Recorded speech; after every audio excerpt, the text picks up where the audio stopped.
Hi, Digital Arts. We're going to be working with layers today. On the right hand side of your screen or your interface, you'll see your layers palette here. And on the bottom, you'll notice a few icons. So let's go ahead and identify those icons really quick. When you let your mouse hover over the buttons, you'll notice the name pulls up. The first one I want to identify is this one that says EFF on it. And this is your layer styles. When you click on it, you end up with a menu full of things that you can do with your layers. We're going to go over what these do later on as you learn how to use Photopea. But for right now, just put that you can put different effects on your layers. The next one we're going to look at is adding a raster mask. Again, we'll go over that a little bit more in a different tutorial. For now, just put that it adds a stencil. The next icon is the new layer icon. And of course, when you click on it, it will create a new layer. When you move items over from another workspace to this, the workspace that you're working on, it will automatically add a new layer. But sometimes you might need to add a new layer to work directly on top of. The next icon is deleting a layer. And it looks like a little trash can here. Whatever layer you're on, if you don't want it, just click on that icon and that layer goes away. Now, when you're working with your layers, sometimes you'll see a little padlock in the corner here. I've taken off my padlock already, but what that padlock means is that it locks your layer in place. So if you wanted to change the order of your layers, you won't be able to do that with the background layer. The background layer is usually the only layer that's locked. All you have to do is double click on the padlock and it will disappear. And then you are open to moving your layers in any order you want. So you notice right now I have my background has completely covered over layer one.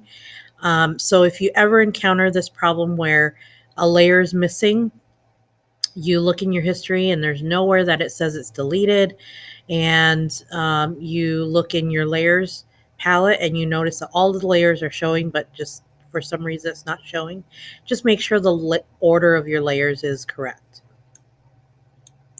You can also rename your layers. So by double clicking on your layer, you can actually type in a name for it.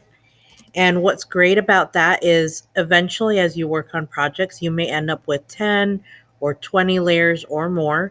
And if you can imagine having all of those different layers and some of them being very tiny, having to find that one layer again to do something with, that would be really hard if you don't have them named, or if all of them are named layer one, layer two, and so on. So make sure that if you're working with a lot of layers, go ahead and name your layers to make it easier on yourself. Now I want to show you a couple more things with your layers. In the last tutorial where you learned how to use your selection tools, you learned how to move a part of an image from one workspace into another. So I'm not going to show you how to do that, but what I will show you is how to manipulate those layers.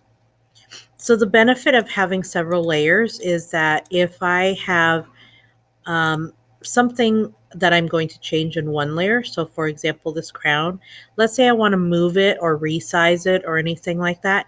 If this crown and the cat were both on one compressed layer, every time I tried to move the crown, the cat would move as well. So by having two separate layers, when I move the crown, you can see that it does not affect the cat at all. So I mentioned resizing. A lot of times you're going to open up images from Google and you'll notice that the sizing is totally wrong. That's not a problem. It's really easy to fix. Just make sure you're on the correct layer that you want to manipulate. Go up to Edit, then click on Free Transform, and you'll notice some boxes pull up. Now, if I'm not really careful, I could accidentally squish my crown. That's not a really good thing to do. So we want to keep the scale correct. And scale just means the proportion. So how does it look squished or too wide? Is it in proportion to other things around it? That's what scaling is. So let's go ahead and click on Free Transform again. Now this time I want the crown to keep all of its proportions. I don't want it to look squished. In order to do that, I'm going to hold Shift on my keyboard. And you notice that my mouse turns into a little two-way arrow when I'm near one of the squares. But I want to only grab a corner square. So don't grab a middle, grab a corner. Now I can resize my crown however I want, and you'll notice that no matter where I move my mouse, the crown still stays in proportion even though it's getting bigger or smaller. Let go of your mouse before you let go of Shift. That way you can ensure that you don't accidentally mess with the proportions at the last minute. Once you're okay with the sizing, you can go ahead and hit the check mark here to confirm, or you can hit the Enter key on your keyboard. The last thing I want to show you is how to turn a layer. So for example, let's see this crown is a little bit crooked. So I'm going to straighten it up. If you notice when my mouse moves kind of close to the corner, it'll turn into a curved arrow. That tells you it's ready to move. So I'm going to hold my mouse button down, and then I'm going to just kind of wiggle it back and forth, and you can see that the crown's rotating. And as soon as I like where it is, I'm going to go ahead and release and hit Enter, or again that check mark to confirm. Now because the crown is still on its own layer, I can move it wherever I want. So that's pretty much it with layers. You're going to need all of these tools for the big project coming up. So make sure that if there's something about layers that you still don't understand, let me know.